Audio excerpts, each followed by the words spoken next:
Welcome to the Ladies Who Leverage podcast, where we empower women to own their power, create influence and impact, and live life unapologetically AF. It's time to leverage your expertise, resources, and relationships to build your business, brand, and badassery. So just click subscribe and let's get it. I'm your host, Kelly Charles Collins. Welcome to the Ladies Who Leverage podcast. I'm so excited today to have my guest, Bridgett McGowen-Hawkins. She is a wife, a mom, an award-winning international professional speaker, an award-winning author, and a publisher who is known to be both comical and memorable. She will not just energize you, but will inspire you to move into spaces and places you never thought you could go. And today, Bridgett is here to share with us how she lives life unapologetically AF. Bridgett, I am so happy that you're here with me. I enjoy chatting with you, and I'm sure that my guests are going to love hearing all about your story. So welcome. Thank you, Kelly. I'm equally excited. Let's start the party. Yes, let's start the party. Okay, so in this bio, I just talked about you being a professional speaker and an author and all of this stuff. But did you start out your career being a professional speaker? Not exactly. So when I went to college, Prairie View A&M, PV, you know, when I went to college, okay, I got to get the promo in there for Prairie View. When I went to college, I was a communication major, and the goal was to be on the evening news, 6 p.m., sitting at that desk. I'm your anchor, reading from that teleprompter. That was the goal. But then when I got to be probably about a junior, I think, in college, I realized that there was not a ton of money starting out in that, and that you had to be in the big leagues. And those who were in the big leagues, Kelly, I grew up in the Houston area. So those who were in the big leagues, I'm watching them on KTRK and KHOU and so on. They're there. They're at those desks and have been since I was a kid. And they didn't look like they were going anywhere. I don't know if it was great makeup, great hairstylists, but they were looking fabulous, okay? And they weren't going anywhere. So I knew I was going to have to start in a small market, likely have to work a second or third job in order to be able to pay the rent and so on. But by the time you're a junior in college, you are not changing your major. Mm-hmm. So I stayed with the communication major. I enjoyed it. I loved my professors, loved my classmates and so on. But then I ended up getting a master's, going to law school, trying to find myself, working on a couple of different PhDs. And I ended up teaching. And those of you who are teachers or know teachers, they'll tell you that each day that you go into that classroom, it's a presentation. You are thinking about the message, the content, how you're going to deliver it. So I kind of did start in the speaking world, but not really. And then just kind of ended up here eventually. Yeah. You know, it's interesting that you say that you wanted to be a journalist, because I didn't know that about you, but I could so see that, right? I could see you. I could see you being, on this 6 o'clock news and being the anchor for the 6 o'clock news. So that's really interesting. And I didn't know that you went to law school. Tell me about that. Oh, duh. That would pique your curiosity of course, just for a year and a half, Kelly. I went for a year and a half and realized that was not my jam. It was not, and I don't know if it was the school. I don't know if it was me. I don't know if it was the professors, but this was another one of those things where I did not want to look back on life and say, man, I wonder what would have happened if I had gone to law school. And I went at the recommendation of a boyfriend at the time. And, he's like, hey, you should do that. I was like, oh, okay, I'll do that. It wasn't my thing. Made a couple of great friends, which, that wasn't all bad. But I figured out after a year and a half that, no, I was not going to be the next Judge Judy. Yeah. Good. Thank God. That story has two things in it that I hear. One is, doing things because other people said, oh, this is a good idea for you to do. I went to law school on a whim. So it wasn't anything that I had, planned to do. I was talking to a friend who said he was going to go to law school. And I was like, oh, I can do that. Just kind of like what you said, right? I can do that. Fortunately for me, I decided that it was something that I wanted to do and to stay with. But I think the other thing that I hear in there and the other lesson is that just because you start something, right, it doesn't mean that you have to finish it if it's not in alignment with what you want to do, right? So you start law school, right? And doing a year and a half of law school, you're halfway done. So was there any type of hesitation from you, Bridgett, around saying, yeah, I'm not going to do that? Or maybe any pushback from people around you to say, you can't quit now, like you have to finish this? So hesitation, this was the thing.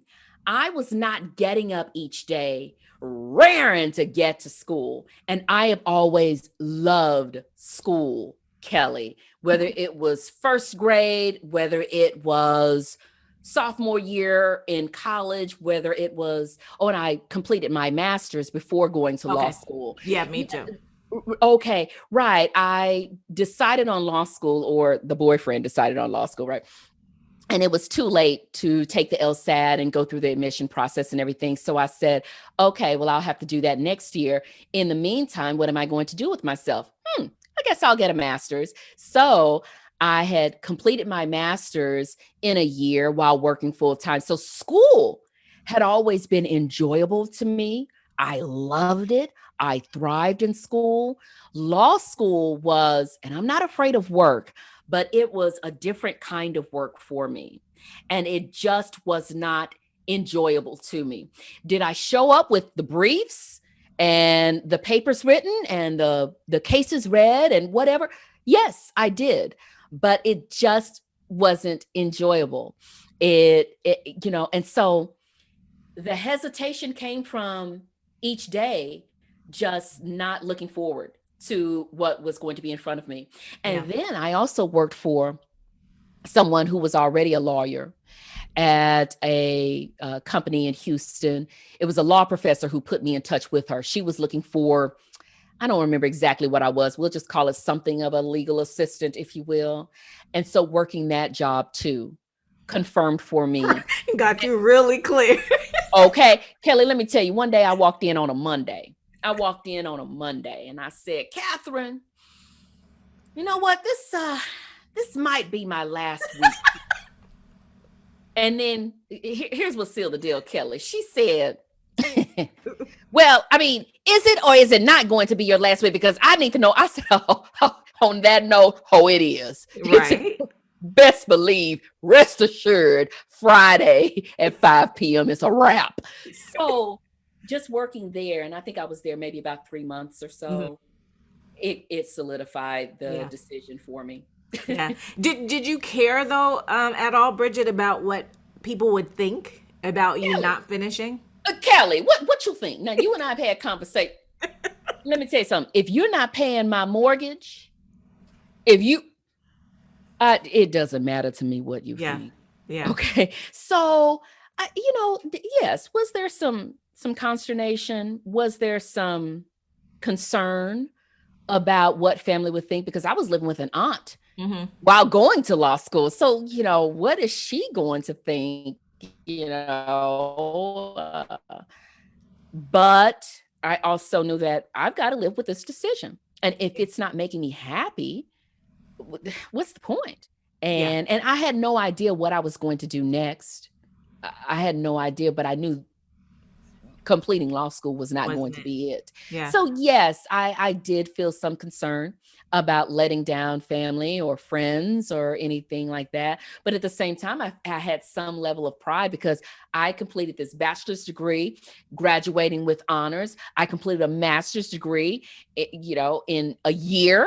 So I had some accomplishments under my belt to the point where I didn't feel like this complete failure. Right. And I was paying for law school myself out of my pocket too. Right. So there wasn't that concern of having taken somebody's money and then saying, I changed my mind. Right. And I always tell people, what other people think about you is not your business. And it's not that you don't think about that what people are saying or what people are thinking. It's that you don't take that on to be your personal, whatever, to stop you from doing the things that you want to do. Or, like you were saying, listen, I've been here. I've given it a good try for a year and a half, and this is not what I want to do. And so you may think whatever you think, but this is the path that I'm going. So what took you, Bridgett, into the full on 100%, I'm going to be a professional speaker? And then how did you go from that to being an author? I lost my job. And that sounds like a lot of people's story. I had bills to pay. So, seriously, I have been a professional speaker since 2001, but it was in 2015, June 30th, 2015. My husband and I were gearing up to go up to Sedona and celebrate our wedding anniversary, which is July 1st. But on June 30th, we all got these emails on my team. I worked with a remote team, and we worked for an ed tech company. We all got the email that essentially said, thanks, but no thanks. You no longer have a job. They kept 4 of us, though. I was one of those 4. They disbanded the team, kept 4 of us. The 4 of us got new job titles, job descriptions, new manager and everything. But then 9 months later, in April of 2016, they got rid of the 4 of us, including that manager who was a vice president and had been at the company for 15 years. So that was April 2016. At that point, I had been a professional speaker for 15 years. And I started looking around, Kelly, like most people do. You get laid off. You are an adult. You're doing this adulting thing. My husband and I had a child at that point. He was just days away from turning 2 when I got the notice that my job was a wrap on April 12th of 2016. So you start looking for another job. That's what I'd always done. Right. I didn't know business owners. I didn't grow up around business owners. I mean, there was one business owner I can think of, a first cousin on my adoptive father's side of the family. She and her husband owned a funeral home. Okay, I wasn't going that direction.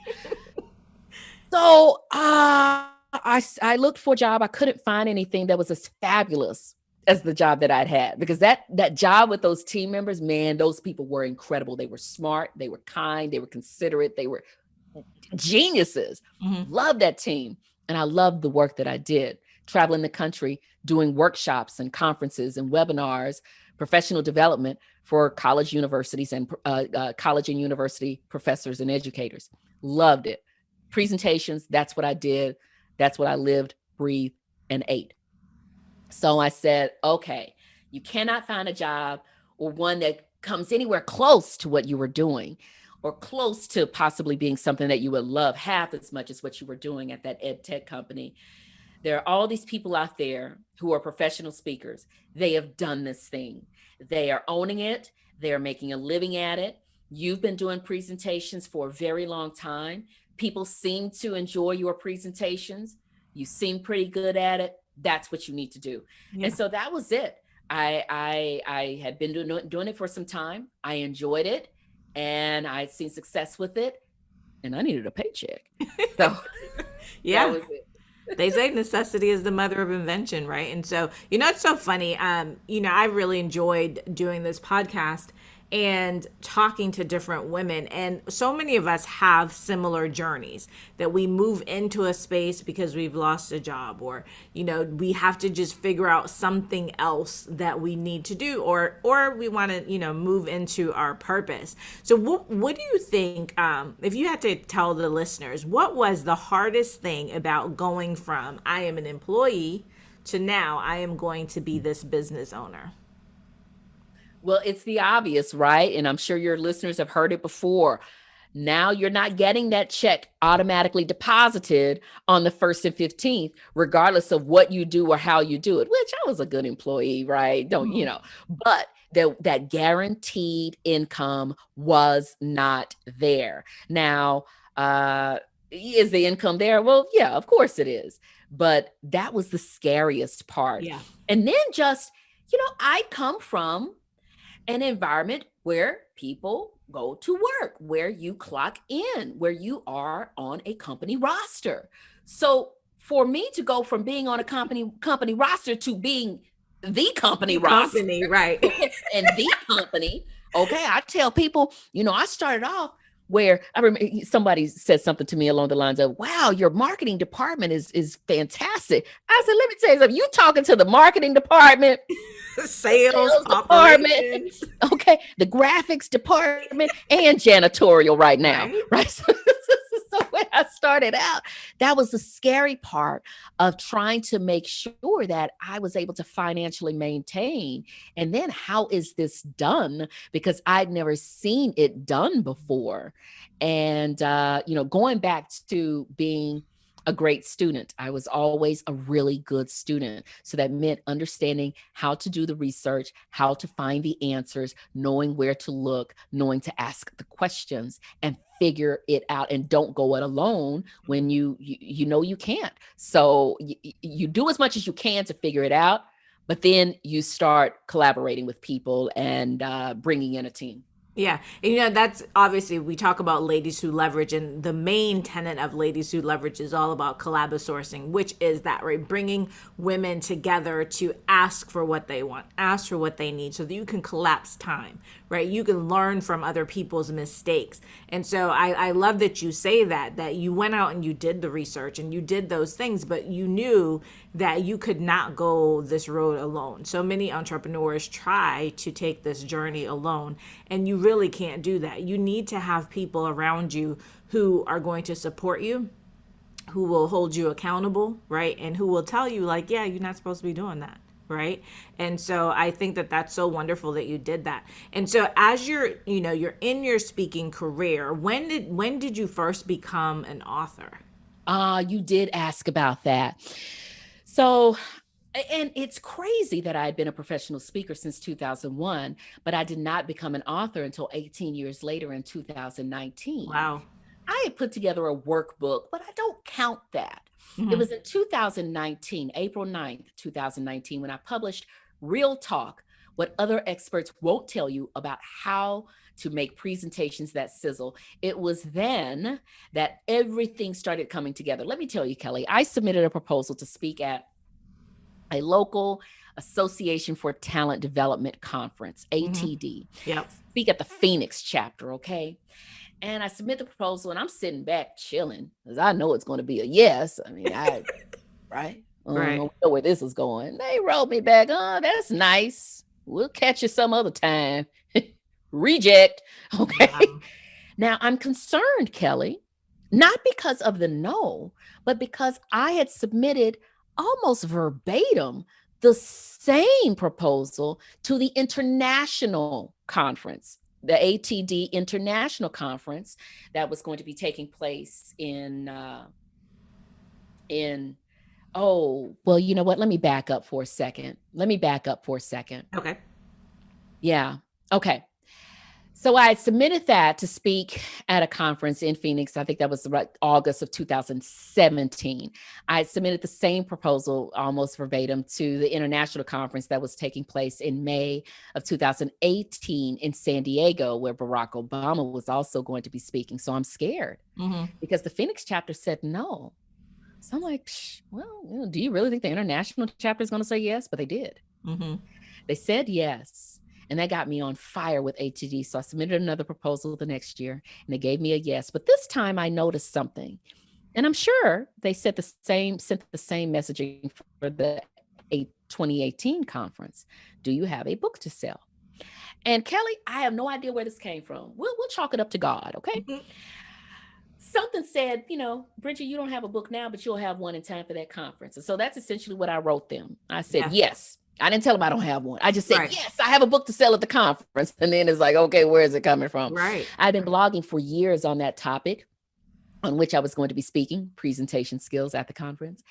And so I pulled together the best of the best from that blog and the best of the best from the online courses that I created on that topic, put it together, sold it at the conference. It sells out. And that's when it hit me. Hey, you could have been doing this a long time ago. Yeah. And yeah, you've been And missing out, girl.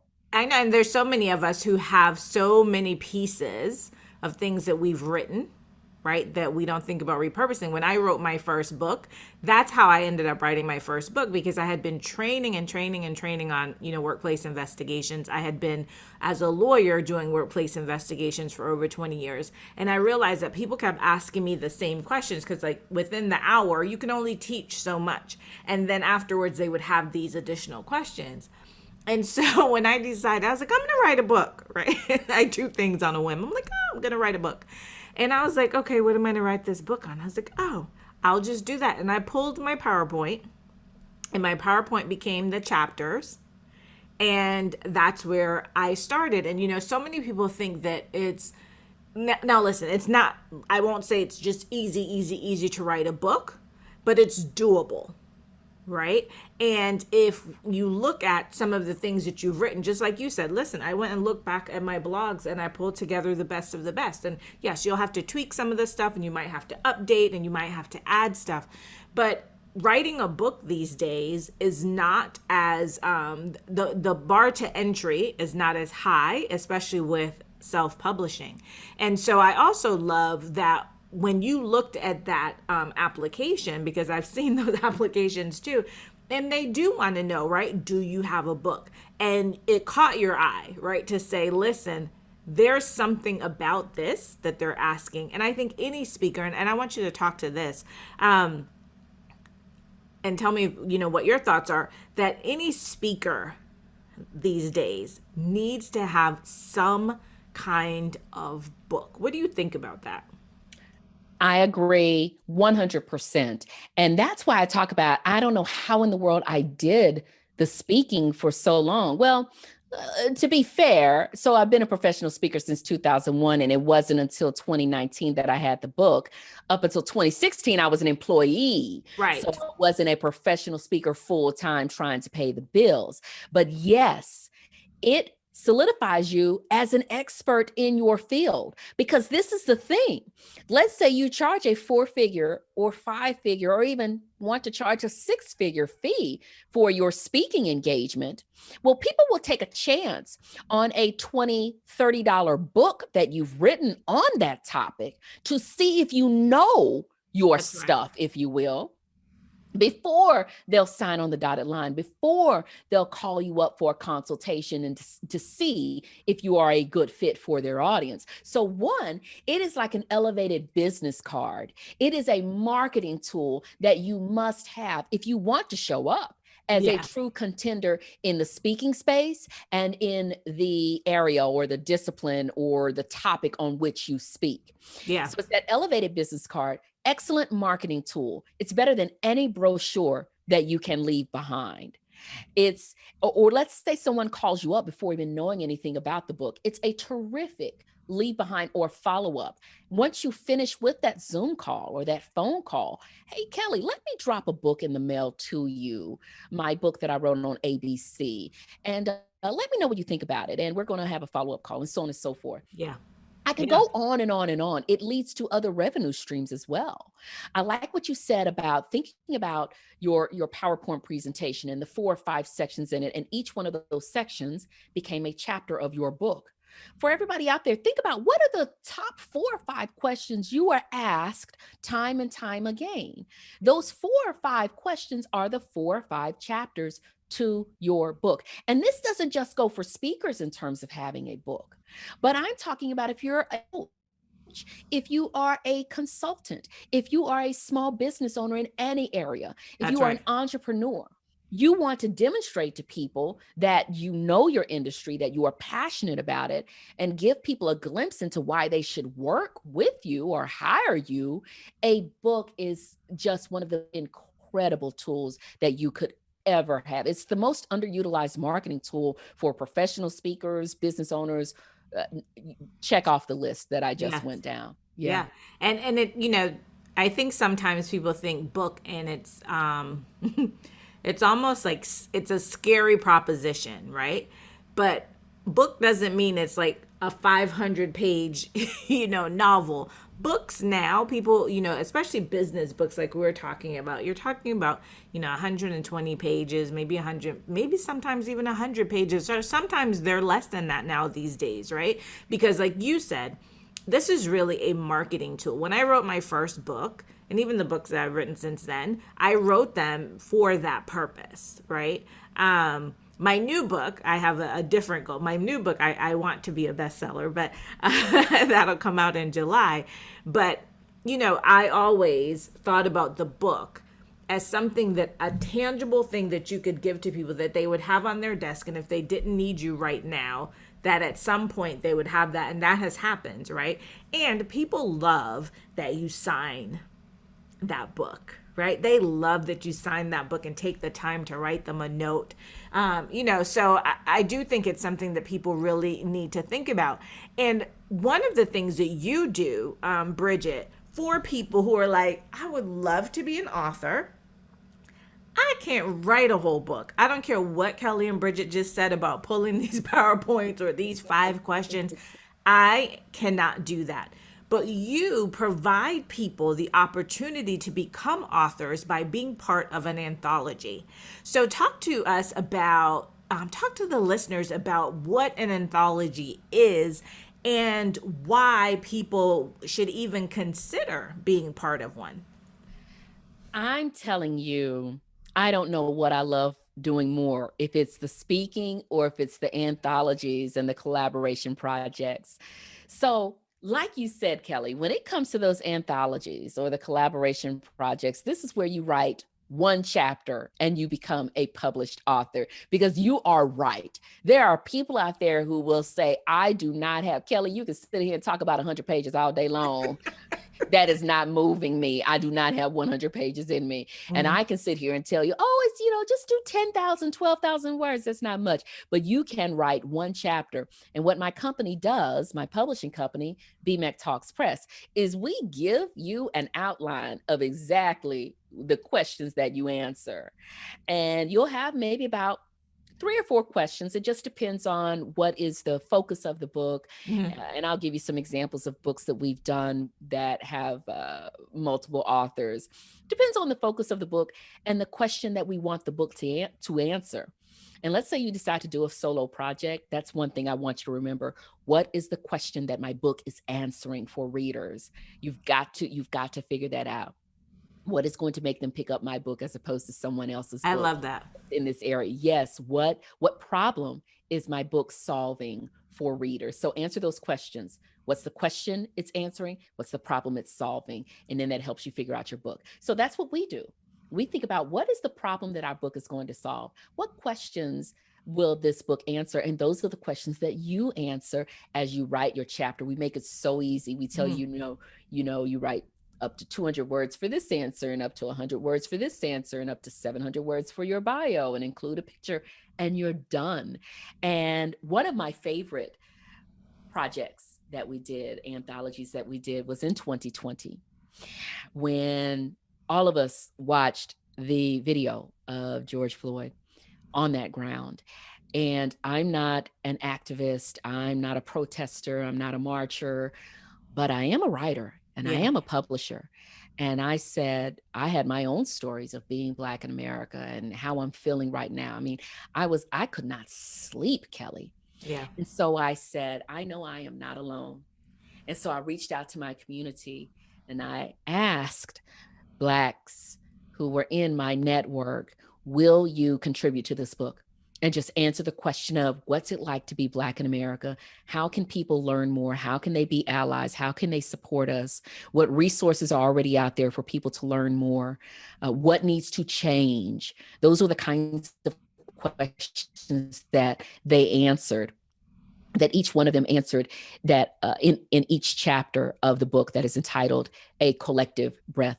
I have that amazing book. Yes.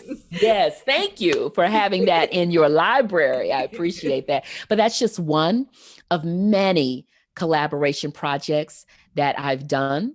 And we ask people, is there a question out there that needs to be answered, that's not already answered in a book, that would benefit from multiple voices answering that question. I'll tell you about my first collaboration project. It's called Own the Microphone, how 50 of the world's best professional speakers launch their careers and how you can too. It came about because I had people asking me that question over and over again. How did you start your career? How did you start your career? How did you start? And I would answer the question, Kelly, and I would leave the call all pumped and thinking I had done something great. And the other person's just sitting there like, oh, okay, huh, all right. I didn't feel like I was like, yeah. When I talk to you, I want to light a fire under you. And I felt like I was missing the mark. I said, you know what? Maybe there's something in my story that's not flipping the switch for that person. But if I can get 49 other people's stories of how they launched their professional speaking careers and what advice they would give their younger selves and what suggestions and recommendations would they offer up for someone wanting to launch a career, maybe if I can pull together those voices, I'll have a winner. And so that was the first collaboration project that published in February of 2020. Yeah, I love that because, like you said, it gives people an opportunity for their voices to be heard and for them to say that they're an author without taking on all of the responsibility. And, for Ladies Who Leverage, one of the things that I am really focused on, and it's why I agreed to do the podcast, is about creating influence and impact.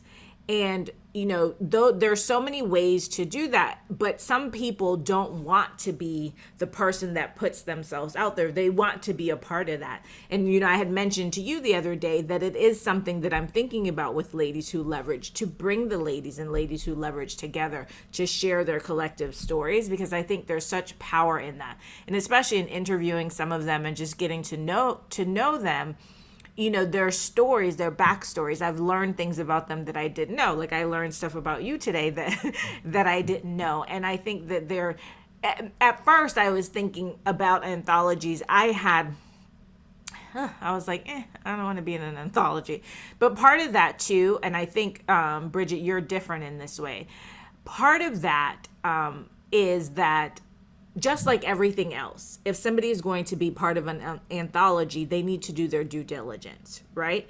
Because the book is out there. The book will always be out there. And let me turn this to you, because you're the one who does it. I have my thoughts about, what are like maybe 3 to 5 things that people should look for if somebody says, would you be a part of the anthology? Because I know for me, I was like, I don't know these people who are in this book. I don't want to be in that book. I don't know if they're aligned with me. So if you could give 3 tips.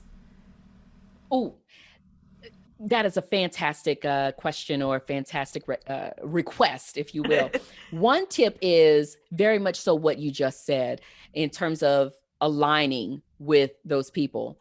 You don't know the people who are going to be included in the book. So the first one is look at the person who's leading that project.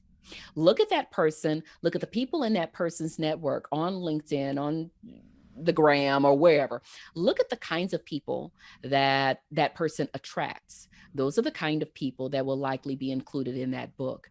But just start with the person who's leading the project. And if you feel like you align with that person on your core values, so also look at your core values. What are those 3, 4, 5 things that are just at the center of you? If there seems to be some parallelism there, some agreeability there, then you might be on the right track. So that's the first thing to look for. The second one is going to be, what is the project about? Mm-hmm. Okay. What is it about? And I keep going back to, what is the question that this book is going to answer? What is the problem that this book is going to solve? What kind of impact is this book going to bring about? What is the why behind this project? Why is the project lead saying he or she wants to do this? And then what's the objective behind this book? Is it to, make a difference? And when you figure out what's the objective behind the book, again, see if it aligns with you and aligns with what you believe in. And then the final one is going to be, look at some of the work that the person is already doing. Mm-hmm. Has this person published other collaboration books or other books, period? And if the answer is no to either one of those, that's fine too. But just look at some of the other work that the person has produced. Is this person a speaker? Is this person an accountant? What else has this person done? So you can assess the quality to see if this is going to be a finished product that you would be proud to have your name included in. So Yes. check out the person. Do the two of you align? And check out his or her community. What is the number two, what is the purpose behind the book? And is this a purpose you can get behind? And then number three, look at the quality. What does this person tend to produce? Yeah. And is this something that, again, you would be proud of being included in? I love that. Thank you for sharing that, because I know that I had my hesitations around anthologies, but as I look at them and I saw your beautiful, the last one that you did, which was so beautiful, and you were gracious enough to send me the book, and it's very well done. So thank you for that. So as we wrap up, and I would talk to you forever. I know. I just looked at the clock. I was like, oh my goodness. It's all right. As we wrap up, as you think about your life, Bridgett, and lessons that you have learned, what is something that you think you learned that really has had an impact on your life that you could share with our listeners? My first one is probably going to be move in silence. Move in silence, move with intent, move with purpose, and move in silence. Everybody doesn't have to know everything you've got going on or everything you're doing. Yes, share. Let the world see your light. Absolutely. But don't feel like you have to put everything out there. And then don't compare yourself to others. Okay. Yeah, maybe you see somebody else really soaring, really rocking it out, really crushing it. Congratulate him or her, cheer that person on, wish them more success, but don't look and say, oh man, I need to be doing that. But maybe it's just not your time right now. But don't worry about what everybody else has going on. Get inspiration from them, get motivation from them, get encouragement. Do what you were put on this earth to do. Do it boldly, do it fiercely. Do not dim that light for anybody. I've done that where I'm trying to make people comfortable, right? Trying to make them at ease. And not that I intentionally make people uncomfortable, but I'll go out of my way and make myself uncomfortable, Right. Because I don't want to, shine too brightly. No, show up, show out, and shine brightly. Move quietly, and just make your to-do lists each day. I make a to-do list every day. Today I have, let me look at my list today. Today I have 27 items on the list, and I just quietly check them off as I go through the day. And what I didn't get done today, it moves over to tomorrow's list. And just get it done. Move with impact. And don't be afraid to share your gifts and your abilities with the world, and just get out there and shine. And just do it. Don't apologize for anything. Okay, right? Because that's what this podcast is all about. Yep, living life unapologetically AF. Don't be afraid of what people will think. If you know that you are doing things and performing acts with the right intention in mind, don't you worry about please don't worry about the naysayers, okay? But don't worry about what anybody has to say. Just get out there and do it, because you don't want to look back on life with regrets and say, oh, I wonder what would have happened if. No, do it this week. Yeah.